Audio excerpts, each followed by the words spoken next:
Hello everyone, welcome back to my channel, and as you have seen from the title of this video, today I'm going to be doing a Disneyland Paris Q&A. I recently got back from my trip like 3 days ago. I had the most incredible time, but while I was out there I had a lot of questions from people in my DMs asking about not only like things about the parks, like the food, the entertainment, but also the logistics of us actually getting to Paris, because obviously I'm from the UK, COVID is still a thing and it's quite complicated. So when I was actually on the train home on the Eurostar back to London, I put up a little question box on Instagram asking for you to submit your questions. I'm going to try and just like go down in order, but the first one is the magic still there? Absolutely, it is so wonderful just being back and being in that vibe. For me, a lot of Disney is just the feeling. So like the music is playing, you can smell the smells, you can hear the rides, people are walking around with ears on, cast members are telling you to have a magical day. People were asking about if there's a parade right now or fireworks. So no, there is no parade, but they do have the cavalcades. These happen about every 30 minutes, I think, especially in the afternoon. Whenever we were on Main Street getting ice cream from like 2 to 5, every 30 minutes there'll be a cavalcade. There was a princess one,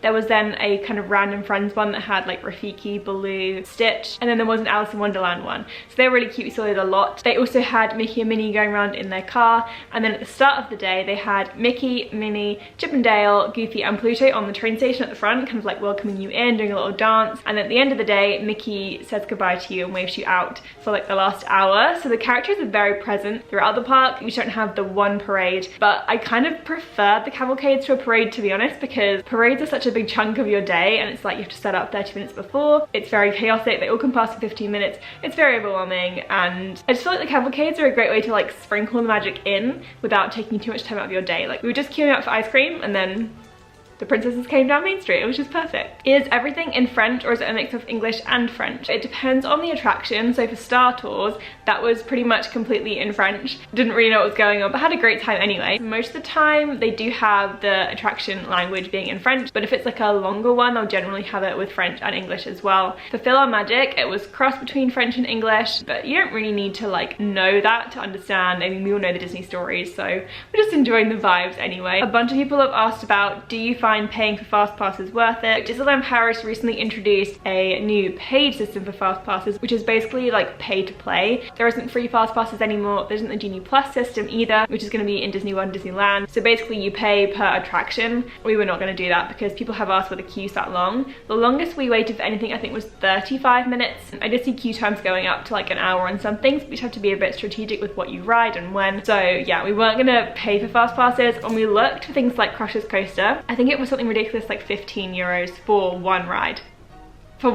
And then they had like Ratatouille was like 12 euros, the Buzz Lightyear one was like 8 euros. It was just ridiculous, there was no way, and I didn't really see that many people using it, so I guess that's kind of a good thing because it shows that people aren't that willing to pay. But also maybe if you really want to ride one attraction, you're here for one day, it's a good way to just get that one done. I definitely don't think it's worth it and I will not be using it. Where do you get food like Disney World, i.e. the Mickey waffles? I never find them. And then other people have asked about favorite restaurants in the parks, best places to eat in the parks, favorite food you ate. So I'm going to cover all of that now. Food in Disneyland Paris has definitely improved. It's still nowhere near the level of the American parks, but it is improving. We have Mickey waffles now. They serve them in a couple locations. So in Disneyland, they're going to be in Fantasyland at the back in the kind of windmill place. I don't know what it's called, but it's right by the Casey Jr. train. They do Mickey waffles with Nutella or sugar there. You can also get them this little like studio catering company van in Walt Disney Studios, the second park, and they do the same options there. I think it's 5 euros for Mickey waffle with Nutella or sugar. And then in the winter time they did them at Victoria's Homestyle restaurant on Main Street. When we were there they were doing milkshakes instead for like 11 euros with like a weird Chip and Dale thing on top, so we were not going to pay 11 euros for a milkshake. But in the winter time they did the waffles there with like some kind of crazy toppings, more expensive. Yeah, and then in terms of the food,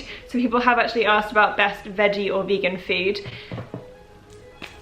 It's still quite limited, so I'm going to go through what we had. The best thing that we had was definitely the vegan chili at the Last Chance Saloon. Just a little pot and it was like kind of corn based, and that was actually really good. They also had these vegan, they called them chickpea balls, they were falafel, at the kind of Mexican Fuente del something restaurant, which is opposite Big Thunder Mountain, and that was pretty good as well. And they had like a little salad bowl which we really enjoyed. It was like the only fresh food we kind of had the whole time. We had quite a lot of chips. We also had a couple of veggie burgers. The veggie burger is not vegan. I don't know about the actual patty. It might have egg and dairy, I don't know, but it does come with cheese on top. It's actually a pretty decent veggie burger though. I really enjoyed it. They're for sure improving the snack game as well. They did have these Mickey shaped shortbread cookies, which looked really cute. They had a mango whip, kind of like a Dole Whip, which had mango juice in the bottom and then soft serve, which was really good actually. I really enjoyed that one. But the food offerings are still fairly limited. They're still pretty basic, and it's going to take a while, I think, before they get up to anywhere close to the Disney World standard. Or they did actually have Mickey shaped pizzas, which are really cute. That was in the Italian restaurant in Fantasyland. It was only open from like 11 till 4, so we had to make sure we actually got there on the last day to be able to have that Mickey shaped pizza. It was just a kid size, so it was pretty small, but it was worth it for the vibes. I would say as well, like the food was fine for a few days, but you wouldn't want to be at Disneyland Paris for longer than that, just because the food would get pretty boring. Which actually, I think someone asked about how many days is the perfect amount. I feel like 3 days is pretty perfect. You could push to 4 as well if you haven't been before. You wanted to do everything, especially when they start having like actual parades back and fireworks and shows, because obviously they don't have all of those right now. But for this current situation, I would say 3 days is a perfect amount to see everything. By the end of the second day, I think we'd pretty much done every single ride in both parks, and then we just used the third day to kind of do re-rides and revisit things that we really enjoyed doing and taking it at a slightly slower pace. So then people have asked about where we stayed and also tips on booking a trip fairly cheaply. So we stayed in the Hotel Cheyenne, which is like the Woody's themed hotel. It's very cute. It has some pretty strong theming. It has like cowboy boot shaped lamps, horseshoe things in the mirror, cow print kind of throws over the bed. We got a pretty good deal, just because I feel like right now they're not charging that much for the hotels, because obviously it is a reduced offering. They also include the price of the park tickets with your hotel rooms. It actually works out really well. I'm gonna open up my laptop because we got a spreadsheet of all our costs, so I can tell you exactly what we paid. There was 3 of us in the hotel room. It could fit a maximum of 4, and the room cost is pretty standard if you have 2 people in it or 4 people in it. Like, it doesn't really go down for the total cost of the room, so the more people in the room, the better your rate is going to be. But between us, we each paid £312 for 2 nights in the hotel and 3 days of tickets. So bearing in mind a 3-day ticket for Disneyland Paris between both of the parks is £200. We only actually paid £66 per night to stay in the hotel, which is a pretty good deal because you get extra magic hours as well included in that. We did have to pay a little fee on top to have our luggage transferred from the train station and back and forth for both our journeys, which I think was another £15, but it really wasn't too bad considering like you're staying in a Disney hotel. But like I said, if you want to have the kind of the cheapest rate possible, stay in one of the budget resorts and try and fill the room to make sure it's the lowest rate possible. Did you get to have any distance character interactions? So I kind of touched on this earlier with the whole like characters in the train station. We met a couple characters because they had them like around and you could queue up and take like a selfie with them and have an interaction. So we chose to meet Winnie the Pooh and also Tigger because we love them very much. We did also see around the park, they had Snow White, Chip and Dale, Minnie, Daisy, Donald, Pluto, Goofy, Pinocchio, Geppetto, the Queen of Hearts, the Tweedles. Was that everyone? I think that was everyone we saw around the park. There was quite a lot of them actually, but we didn't want to spend like that much time just queuing in those lines because they could get pretty long. So if you really care about character interactions, then they are definitely there. You could also queue to meet Mickey, but with him being on top of the train station at the start and end of each day, we just had a ton of interactions with him there, and I don't feel like you really gain that much by queuing to see him inside instead. At times we had some pretty much like one-on-one interactions because they really kind of take the time to notice each guest that's down there. There's not that many of you, and I really hope they keep up with these kind of characters being around the parks and just part of the magic even after COVID has kind of hopefully gone away,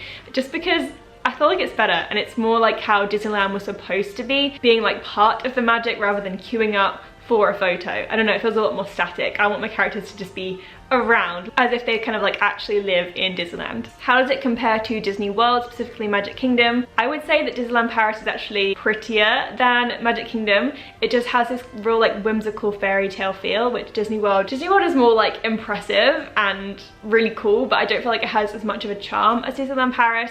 Like especially in the back, there's some beautiful architecture. They have like a huge pirate ship. They have the Alice in Wonderland maze you can go in and see like a whole view of the park. And they're pretty comparable with rides as well. They don't have a Splash Mountain. That's kind of like a major thing that's missing there. But they have like pretty much everything else, I think, in terms of like the opening day or the classic Magic Kingdom attractions. Obviously, Disneyland Paris only has 2 parks. It has Walt Disney Studios, which is a little bit of a mess right now. So it's not comparable to Disney World in that way because it's only the 2 parks. I do feel like Disneyland Paris is beautiful. It's done so well, and if you get a chance to visit it, you really should. The big downfall for me just is the food options. Like, they're not there, and it's going to take a long time for them to get up to the Disney World level. This isn't part of the Q&A, but can you do a haul of everything you've got?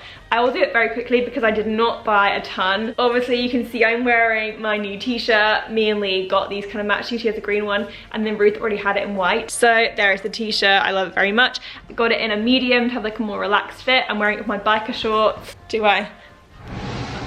Hello. Now you can just see my washing rail. Fantastic. But yeah, that's the fit. Then I also got myself just these like biscuits, which have the characters on, because I love this style of biscuit very much. I used to have them all as a kid. And then I got my mum some gummies, because my mum loves sweets. And that was pretty much it. And then I just have like my magic pass, which is also my hotel key. And they also gave us these little like magic shop buttons, because I think we were there on a photo pass day or something. That's all I have in terms of souvenirs. The merch wasn't like blowing me away. I didn't feel like I had to have any of it. I have a lot of merchandise already, so didn't really feel the need, and there was nothing really special. Disneyland Paris does have some specific merchandise, but it's not my thing. So I'm sorry the haul is pretty short, but that's what I got. What was the virtual queuing like? Better or worse than fastpass? So yeah, this was kind of annoying. It was just the one attraction actually that had it, Crush's Coaster. So basically you had to sign up to a virtual queue, and that became available at 11 AM, 1 o'clock and 3 PM, where basically you could sign up for a slot. So we assumed that that meant you were basically like going straight on the ride like a fast pass, but no, you're signing up for a slot to be able to join the queue.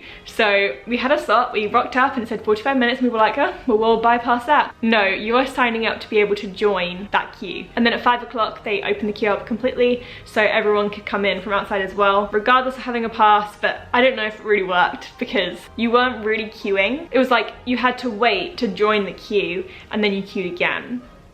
It doesn't make sense. I hope they don't roll it out further. Do you have to park reserve like in Walt Disney World? So because we were hotel guests, we could just go into the parks whenever we could park up. But if not, you have to buy your ticket according to what you want to do. So if you're buying a day ticket and you want to go in just the one park, you basically have to reserve that park when you're buying your ticket. And then if you want a park hop, you need to buy a park hopper ticket. And again, you have to reserve your entry into the park. If you're an annual pass holder, I think you can currently hold up to 3 days of park reservations. So again, I think you have to choose the park you want to go to. But obviously with it only being the 2 parks, it doesn't really affect it as much. And I think when I was there, they had park reservation available even on the day if you wanted to just buy a ticket and walk up. So now we get on to the COVID specific things, which is talking about like mask adherence and where people were wearing masks around the parks. The cast members were pretty stringent with enforcing wearing masks in queues and on rides. Like some people had, do I have a mask to show you? Like say for example, you had your mask and it was like this, they'd be like, you need to pull it up. Even if it was there, they'd be like, excuse me, pull it up. They want it to be properly in place.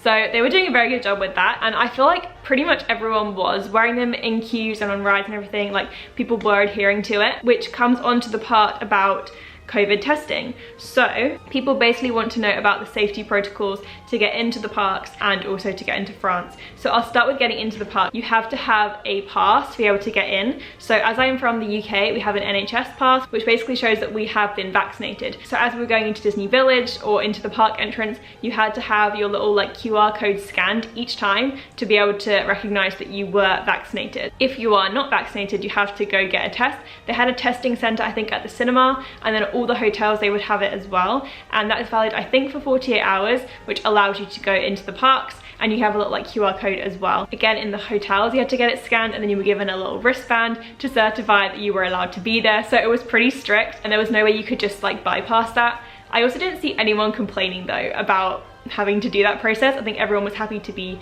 safe and to be able to go in and know that everyone there was protecting themselves but also each other. I do think that the American parks need to kind of instill the system. I know people want their freedoms to catch whatever disease they want, but they really should just introduce this system and make everyone feel safer, and especially the cast members as well. Like it's just not fair with Disney World saying, oh, you can have your mask off if you're vaccinated. Like honor systems don't work. It was so easy, it didn't cause any kind of line build up, nobody was protesting it, it was a good time.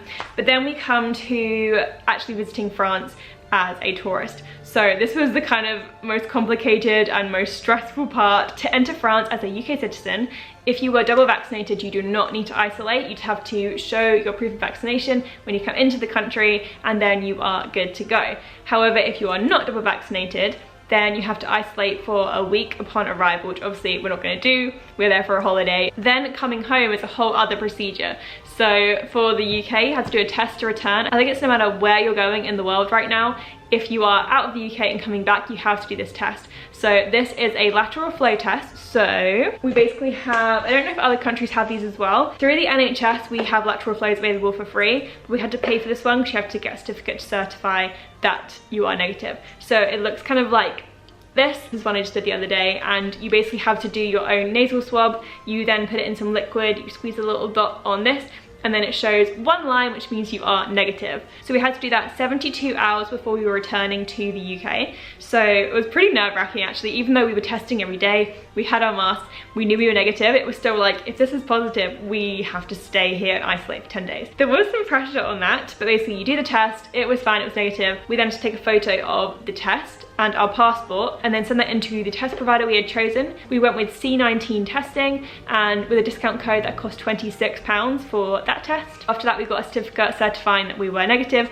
and we could return to the UK. So you had to show that as well as a passenger locator form when you were crossing the border. This is very complicated, I'm sorry. It took us a long time to get our heads around it because we wanted obviously to do it all right. Then once you're back in the UK, you have to do a day 2 PCR test as you're coming from an amber country. So the UK government has certified all countries as green, which is like all good.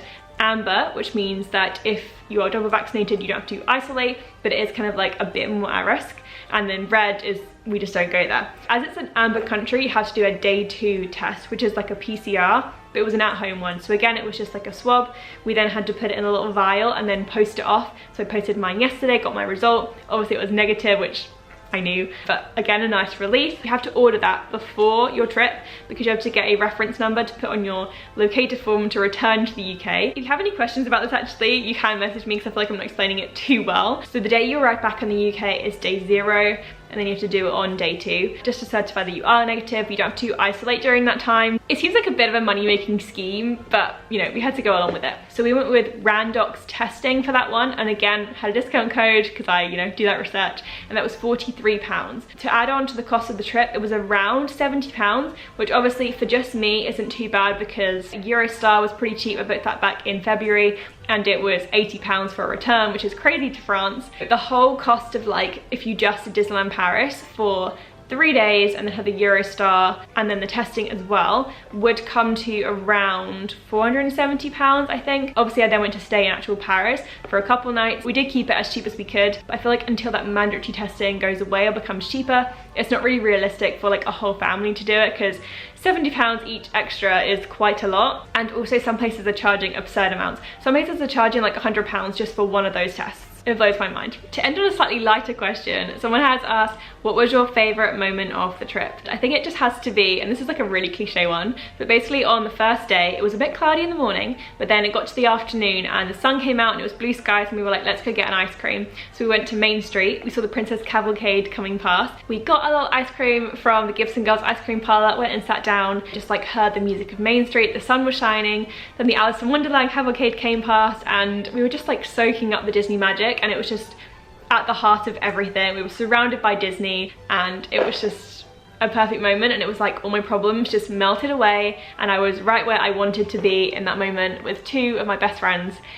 It was the best time. I loved it very much. So that is most of the questions I think I'm looking at. I feel like it's a lot of repeats about like testing, food.